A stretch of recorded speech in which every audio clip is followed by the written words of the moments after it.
Hello citizens and welcome back. This is our match preview for Slovan Bratislava versus Man City in the Champions League. Make sure to hit the like button, hit subscribe.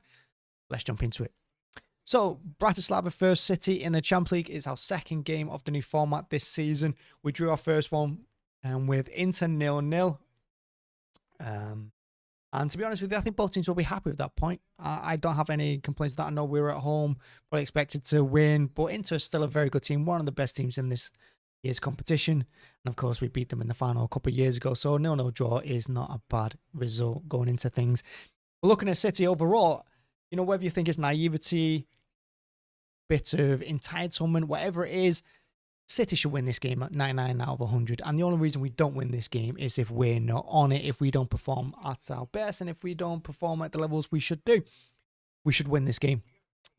And looking at the last few games we've had, of course, we drew 2-2 with Arsenal, we drew with Newcastle, we beat Watford in the Carabao Cup, but we've not had the best results lately, and I think Pep will want to get goals in this game, get points on the board, and yeah, have a bit of a confidence boost ahead of the Fulham game at the weekend.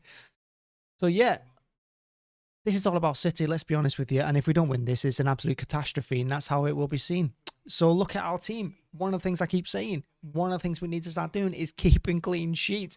We've not been very good at this season. I think we only kept one clean sheet. No, we kept two in Inter and Chelsea. But look, we need to do better defensively. I think we've been pretty poor. Some of the goals we've let in have been absolutely diabolical. Look at the defending of Arsenal, and both the goals I thought we could have avoided. You look at the Newcastle game, the penalty, I think he cheated, he dived that one. But we rode our luck a little bit as well. I think Newcastle could have scored 2 or 3 in that second half. I think they really came out for about 10-15 minutes after that goal.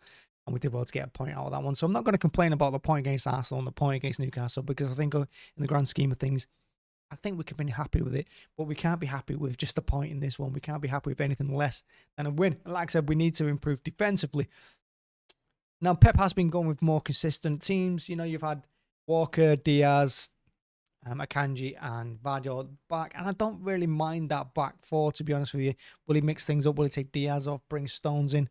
Maybe. Will he give Walker a rest ahead of the weekend, put Rico Lewis in right back? He could do that. But I still expect whatever back four he plays to do a decent job and to be able to manage whatever Bratislava throw at us. Then you look in midfield, of course, no Rodri. And I thought he got it wrong against Newcastle. I said so in the match reaction. I think he got it wrong. That midfield of Lewis, Kovacic and Gundogan was not correct. And Gundogan, one of the worst performances I've seen him ever do since he came to the club. It was a really bad performance from him. I expect him to change that. And I expect him to bring Foden on in the middle. He has to start this game. It's about time he gets minutes now. Put him in the middle. Gundogan on the left of him, where he's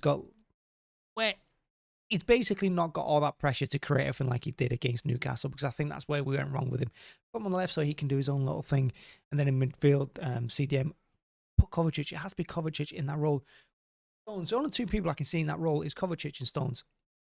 I think Stones will probably be the better one suited, but I can see Pep playing Kovacic there more often. And because of Stones' injuries, put Kovacic in that CDM role.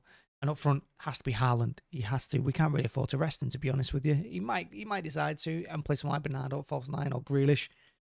But I can see Haaland getting this one, especially when he didn't score against Newcastle. He's going to put things right.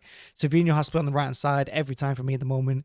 He's looking our most dangerous player. Every time he's on the ball, he's electric, unpredictable, and that's what we need. And he's full of confidence. Look at that run he made where he ran from basically his own box and hits the post. I think it was against Watford. Unbelievable run. Left-hand side. Put Grealish in there, unless he plays the false 9. Put Grealish in there, because again, I think he's probably been our best player this season alongside Kovacic and Savinho. And that's it. That's the 11 I'd go with. And that's, I'd say, roughly about what Pep's going to play.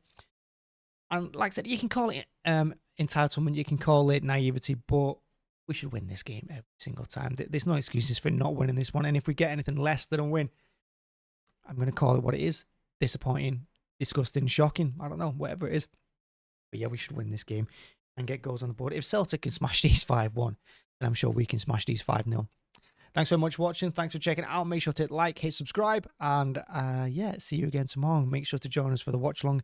It's going to be fun. Hopefully. See you then. Bye-bye.